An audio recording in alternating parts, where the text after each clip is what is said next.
ሃይላክስ ነው። ቶዮታ ሃይላክስ ይሄ ሚድ ሳይዝ ወይም በሚድ ሳይዝ ፒክአፕ ውስጥ የሚጠቃለል መኪና ነው። ከ1968 ጀምሮ በዓለም የመኪና ገበያ ውስጥ ያለ መኪና ነው። በጣም ዱሬብል ወይም ለረጅም ጊዜ መጠቀም የምንችለው በጣም ሪሌብል ወይም አስተማማኝነት ያለውና በዲዛይን አደራረጉ ደግሞ ቨርሳታይል ተደርጎ እንዲሆን የተሰራ ነው። ወይም ለተለያዩ ነገሮች እንድንጠቀምባቸው ሆነ የተሰራ ነው። ብዙ ጊዜ ለኮንስትራክሽን ቢዝነስ ላይ ያሉ ሰዎች የሚጠቀሙት አይነት መኪና ነው። እንግዲህ መኪናው ቤዚክ የሚባል ሜንቴናንስ በማድረግ ብቻ ረጅም ኪሎ ሜትሮችን መጓዝ እንዲችል ተደርጎ የተሰራ መኪና ነው። ኢንጂኑ ከ2.4 ሊትር እስከ 2.8 ሊትር ተደርጎ በቱርቦ ኦፕሽን የተዘጋጀ ነው ማለት ነው። እነዚህ መኪኖች ፔትሮል ኢንጂን የሚጠቀሙ ሲሆን 4x4 ወይም ባለ 4 ሞተር ሽክርክሪት ያላቸውና ባለ 4 ፍሬን ሲስተም የሚጠቀሙ ናቸው።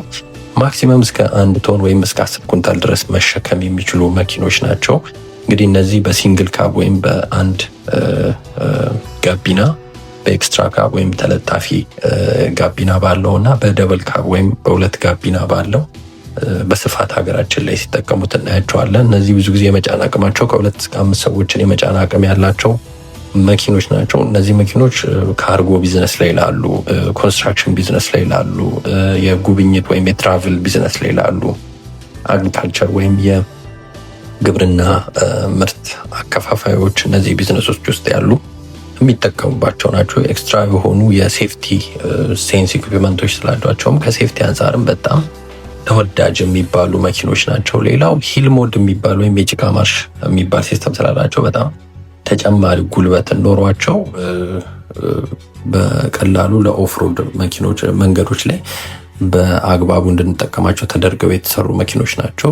ስፔር ፓርታቸው ኦልሞስት ኤቭሪዌር በሚባል ደረጃ አቬሌብል ነው። በጣም ፊውል ኢፊሽንት ናቸው። ሌላ ነገራቸው ደግሞ በጣም ይቆጥባሉ። ነዳጅ ቆጣቢ ከሚባሉ መኪኖች ውስጥ ይመደባሉ ማለት ነው። ሌላው አሁን ላይ በኤሌክትሪክ ቨርዥን እና በሃይብሪድ ቨርዥን በእነዚህ በሁለት ኦፕሽኖች በኤሌክትሪክ እና በሃይብሪድ ኦፕሽን ተደርገው ለገበያ ቀርበዋል ማለት ነው። እነዚህ መኪኖችን እንግዲህ ሪሴል ቫሉያቸው ረጅም ጊዜ ከመጠቀማችንም ባለፈ ደግሞ መልሰን ሽንሸታቸው ኦልሞስት ጥሩ የሚባል የሪሴል ዋጋ ያላቸው መኪኖች ናቸው። ስለዚህ እነዚህ መኪኖች በሁለተኝነት እንግዲህ ኢትዮጵያ ገበያ ውስጥ የኢትዮጵያ መኪና ገበያ ውስጥ በአማራጭነት እናገኛቸዋለን ማለት ነው።